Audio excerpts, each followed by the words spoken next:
The sky of Kavor Prime cracked open with fire the day the humans arrived. The planet had been quiet for centuries, ruled by ancient predators no one dared to challenge. Those creatures were massive, armored, and nearly impossible to control. Even the native alien tribes, advanced in biotech and psionics, stayed clear of them. Every record said they were untrainable, untouchable, unbeatable. But now the predators weren't hunting. They were running, and the reason was human. The first signal came from the southern cliffs.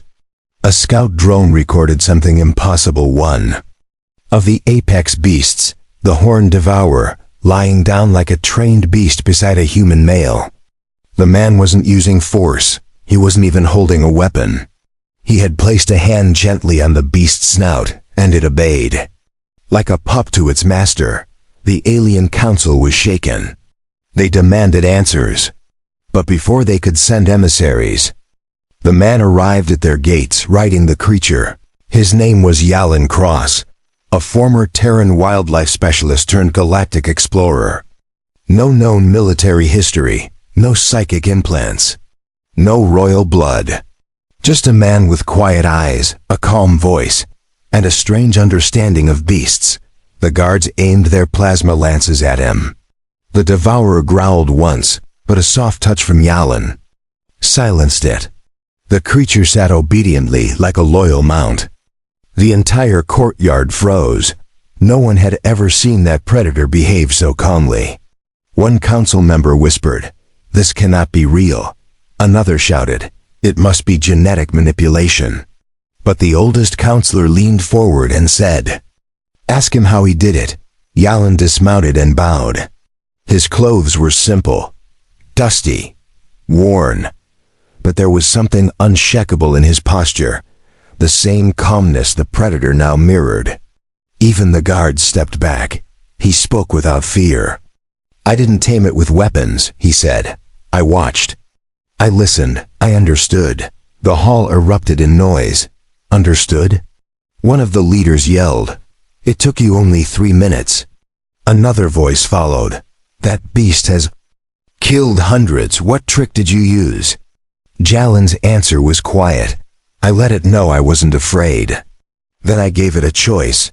But the council didn't believe him. They ordered his arrest. They feared he had hacked the creature or injected a control serum. When the guards moved forward, the predator rose. Its growl shook the pillars, but Yalan only lifted a hand. "Stay," he said. And the creature obeyed. That moment changed everything. The youngest counselor, a sharp-eyed alien woman named Yura, stepped forward. She didn't believe in magic. She didn't trust humans. But she believed in what she saw. She ordered a test. "Take this human to the plains of Zarnak," she said. "Release him near the Shadow Mauler, if he can tame that.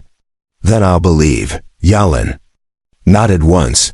2 hours later, he was dropped alone into the deadliest zone of Kavor Prime. No weapons. No drones, just a tiny audio recorder strapped to his chest. From high above, the alien scientists watched through thermal feeds and heart rate monitors. The Shadow Mauler was already nearby, a towering beast with bone-like armor and 3 jaws. Its roar alone had once collapsed a fortress wall. It noticed Yalan almost instantly. The watchers leaned in. Some expected him to run, others expected him to die, but Yalan didn't move. He stood still, arms relaxed at his sides. The Mauler approached slowly, snarling, sniffing, circling. Yalan's heart rate didn't spike. He spoke softly to it. No one could hear the words. The audio was scrambled by the beast's growling, but something happened. The Mauler stopped, its 3 jaws closed. Then it sat. Absolute silence filled the control tower. Yura whispered, "He's not controlling them. He's connecting." They retrieved Yalan and the Shadow Mauler together. This time no one raised weapons. The council gathered again. Yalan stood calmly, dust covering his boots, beast at his side. He looked straight at them. "Your predators aren't wild," he said. "They're misunderstood.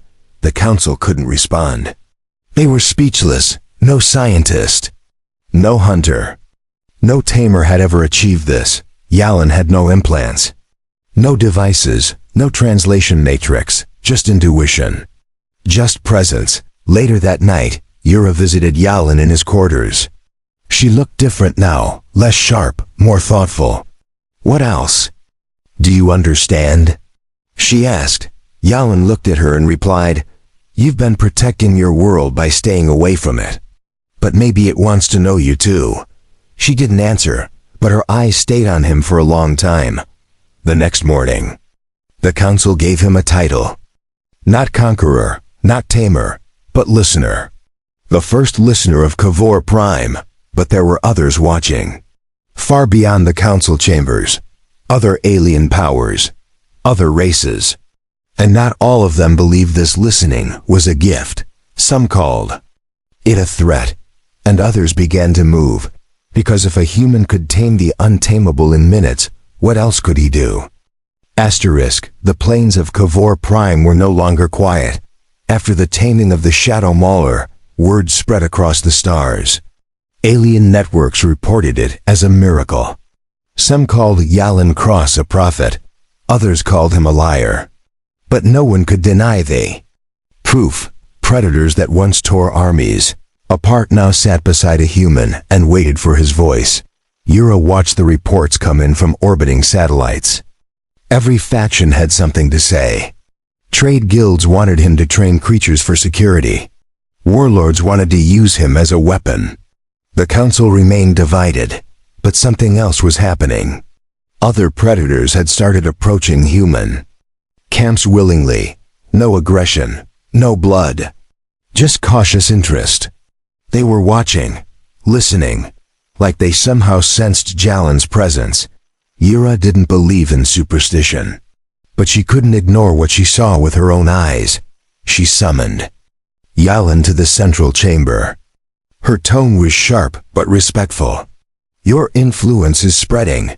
Do you understand what that means?" Yalin nodded. "It means they're learning from each other faster than we expected." The chamber fell silent. One of the counselors leaned forward. "Are you saying these creatures are communicating across regions?" "They always have," Yalin said. "You just didn't hear them." It shook the chamber to its core. The idea that Kavor's deadliest beasts were not just surviving, but speaking in their own way was terrifying and awe-inspiring. To test the theory, they released him into the Varn crater, a place considered cursed by locals. Nothing had returned from that pit in a century. It was filled with whispering fog and bones. They dropped him in alone, again with no weapons, no trackers, only the clothes on his back and his voice. Cameras couldn't penetrate the fog. Drones lost signal within seconds. For 6 hours there was no contact. Not even static. Some feared he was lost. Others said he was devoured. Yura stood silently, eyes locked on the swirling mist, refusing to blink. Then, the fog moved. Not away but parted, as if something massive was shifting through it. A shape began to emerge, massive, four-legged, breathing like thunder. The crater watcher, and on its back was Yalin Cross. The entire council gasped. The beast stood calmly, almost regal, and lowered its head at the platform. Yalin dismounted without fear. He looked different now, not tired, not triumphant, just focused. He spoke only one sentence to Yura. "They're not monsters. They're waiting for someone to answer them." That night, Yura couldn't sleep. Her dreams were filled with voices, not human, not alien, just feelings. Echoes of fear, hunger, loneliness. She woke in sweat and understood something had changed. Across the planet, the predators were no longer attacking settlements. They were gathering in silence, forming loose packs near human territories, not hunting, not hiding, just being there. The council ordered a lockdown, but it was too late. The planet itself had shifted, and at the center of it stood Yalin, not with power, not with weapons, But with understanding, creatures followed him. Not because he commanded, but because he listened. The galaxy would never see him the same way again, and far above the stars, someone else had noticed. A shadow moved through space, silent, watching, recording, waiting, because the ability to calm beasts with no tech and no force, that wasn't evolution. It was dangerous, and someone wanted it stopped. The galaxy did not stay silent after what happened in the Varn crater. 3 alien empires held emergency meetings. Trade routes were paused. Spy probes were launched toward Kavor Prime. One man had done what no species had managed in thousands of years, and that terrified them. On Kavor Prime, the Council prepared for the worst. They assigned Yura as Jalen's official contact. She didn't like it. She was a scientist, not a soldier. But she was the only one he seemed to speak to. Jalen had moved into the forest edges just beyond the capital. Not to hide, not to escape, but to stay close to the creatures that trusted him. He had names for them now: Whisper, Ember, Hallowback. Each one followed him, like a guardian, but there was a new presence on the planet. It didn't walk like the others. It slithered. It watched. It waited. The locals called it the Voidling. A predator that did not belong. One that even other beasts avoided. Yura brought word of its appearance. The Council fears this one, she told Jalen. They believe even you cannot reach it. Jalen didn't answer immediately. He stood from where he was seated, hand resting gently on a massive beast's side. Then he looked toward the distant mountains where the Voidling was last seen. I'll try. She followed him without asking. Something inside her couldn't let him go alone anymore. She told herself it was scientific interest. But her hands trembled when she walked beside him. They reached the valley in 2 days. Every step deeper into the land made the creatures more uneasy. Jalen stopped at the ridge and placed a hand on the ground. He could feel something pulsing beneath it. Something cold. Something wrong. The Voidling was not like the others. It wasn't part of the natural balance. It didn't respond to calm or contact. When Jalen stepped into its space, it emerged in silence. Long, black, slick, with eyes like stars that didn't shine. It did not roar. It did not growl. It just watched. Yura stood frozen. Even the wind held its breath. Jalen moved forward slowly. No weapons, no shield, just trust. But this time, the creature didn't pause. It lunged. He moved with instinct, not fear. He rolled under its strike and came to a crouch, hands still open. Not clenched, not hostile. The Voidling turned and prepared to strike again. But Jalen did something unexpected. He sat. The entire valley waited. The Voidling circled, confused. Its steps slowed. Its breathing changed. Then it stopped. Inches away, snarling softly. Jalen said nothing. No commands, no pressure. Only presence. Minutes passed like hours. The beast lowered its head.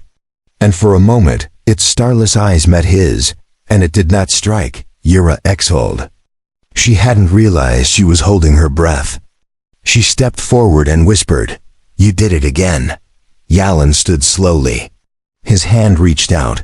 The creature didn't move. But it didn't attack either. He nodded once. Not all predators want war. Some just don't know peace yet. That night they camped under alien trees. The Voidling stayed nearby, not close, but not far, like a shadow that had chosen not to harm. Yura looked at Jalen across the fire. "You said you listen. But what do you hear from a creature like that?" He answered after a pause. Silence. And that's the loudest sound of all. Far above, in the orbit of Kavor Prime, an unauthorized signal blinked to life. Hidden, masked, but not undetected. Another ship had arrived. And it was not here to observe. It was here to eliminate. Asterisk. The unknown ship in orbit cloaked itself behind Kavor Prime's moon. It belonged to the Bracker Syndicate. a secretive species known for their brutal experiments and genetic manipulation. They saw Yalan not as a miracle, but as a threat to control. If beasts could be tamed by voice, their armies of engineered monsters would become useless. They sent a message to their agent already hiding on the planet. The command was simple: terminate the listener. At the same time, Yalan stood at the edge of the Great Basin. Dozens of predators, once feared apex threats, rested nearby. Some watched him with lazy eyes. Others nudged each other playfully. A world that once screamed now breathed in silence. Yura joined him again. She carried a tablet filled with council updates and warnings, but when she looked at Yalan, her expression changed. She put the device away. "You've changed more than just the creatures," she said. "The council speaks slower now. Like they're thinking deeper." Yalan didn't smile, but his voice was soft. "The planet is teaching them. I'm just listening." She wanted to ask why he never claimed power, why he never gave commands or made demands. But something about his eyes made her stop. There was sadness in them, not defeat, not fear, but deep understanding. Suddenly, a sharp cry tore through the valley. One of the young predators collapsed. It twitched violently, foaming at the mouth. Yalan rushed over. Yura followed, her fingers already scanning for toxins. It wasn't sickness. It was sabotage. Yalan found a thin dart embedded near the beast's neck. Metallic, unmarked. Not from Kavor Prime. Yura's eyes widened. Someone is targeting them, not just observing. Killing. Yalan stood slowly, his hands clenched. For the first time since arriving, his calm cracked. Not with rage, but with purpose. "They think this is war." Yura looked at him. "What will you do?" He looked toward the sky, toward the shadow behind the moon. "I'll show them what listening really means." That night, they moved camp, quietly, swiftly. The beasts followed without command, as if sensing the danger. Yura watched how even the most feral ones obeyed his silent direction. He wasn't leading them. He was walking with them. In the hidden forest of Tarlesk Ridge, they set a temporary shelter. Yalan placed signal dampeners and used natural camouflage to hide their trail. Yura helped, though she had never camped a day in her life before meeting him.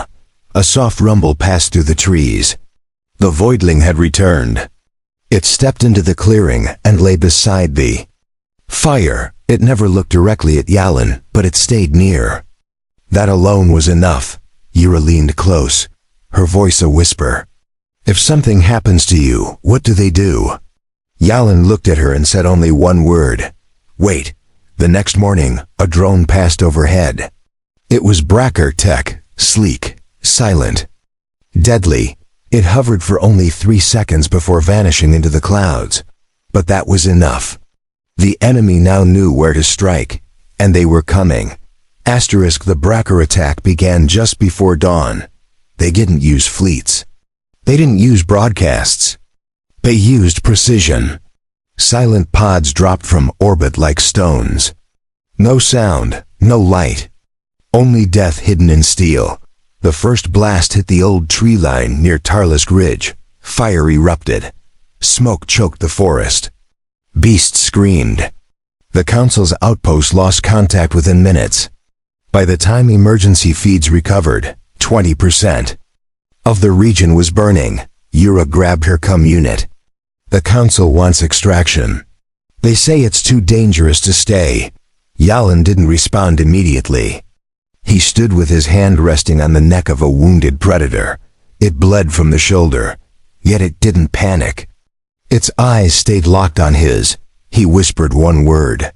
The creature lay still. "I'm not leaving," Yura's voice cracked. "They're targeting you. Then let them come." Yalan knew the Bracker didn't fear beasts.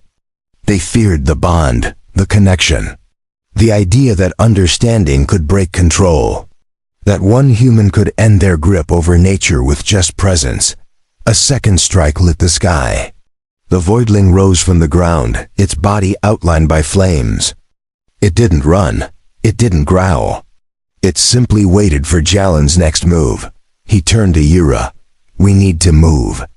But not to escape. To defend. She hesitated. Then nodded call on Jale and led the survivors through winding cliffs.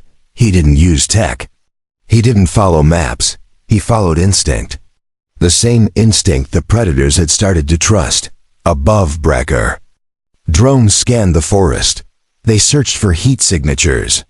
Movement, signals. But the forest itself turned silent.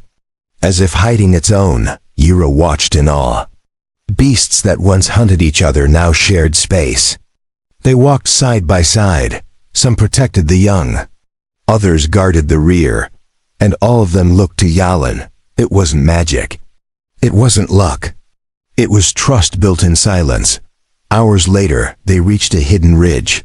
The air smelled clean. The view stretched across a valley untouched by fire. The predators spread out carefully, watching the trees below.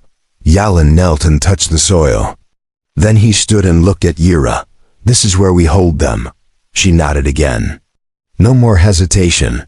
The Brecker forces arrived with shock teams. 10-foot machines, pulse rifles, cloaked assassins. They expected fear, panic, but what they found was a wall of living beings standing without chains.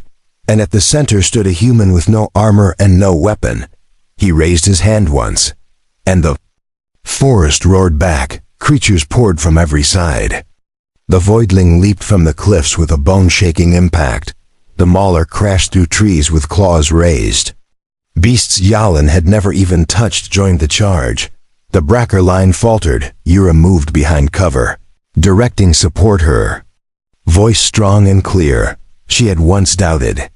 Now she believed. Yalen didn't fight with fists. He fought by standing calm in chaos. Where he walked, the beasts followed. They didn't need orders. They moved with him. By nightfall, the valley was silent again. Brecker pods lay scattered. Burned, shattered. The creatures didn't chase the survivors. They didn't hunt the broken. They simply stopped. Yalen walked to the center of the ridge. The voidling stood beside him. So did Whisper, Ember, the broken, the feared, the misunderstood. And all of them stood still, waiting. The council chambers were no longer calm. Emergency reports covered every surface. Brecker bodies recovered. Drones melted. Creatures once labeled hostile, now shown moving in coordinated defense. No one had ever seen anything like it. Some counselors called it dangerous, others called it a miracle. But all of them said one thing in common. The listener has changed the planet. Yura stood before them, shoulders straight. He did not bring war. He brought balance, the oldest. Counselor leaned forward, his voice low. "And what if balance threatens the galaxy?" She answered without fear. "Then the galaxy needs to learn." Far away, in the valley beyond the ridge, Yalen tended to the wounded. Not with tools. With presence. His hands pressed gently on thick hides. His voice steady and calm. Every creature that lay still trusted him fully. The voidling remained beside him like a shadow. It didn't speak. It didn't move unless he moved. But when it turned toward the forest, Yalen understood something was coming. He looked at Yura as she arrived, her boots dusty, her eyes bright with urgency. "You're not going to like this," she said. He didn't respond. Just waited. She continued. "A new order is forming. Alien leaders who believe you're a threat to control. They're calling you a weapon." He looked out across the horizon. "I'm not a weapon. I'm a mirror." She tilted her head. "A mirror?" Yalen nodded slowly. "I reflect what they bring. Fear creates fear. Peace creates peace." Before she could answer, the ground shifted. The beasts around them stood, not in fear, in attention. A signal none of them spoke, but all of them understood. From the sky, a new craft descended. Sleek, black, not Brecker, something else. It landed without sound.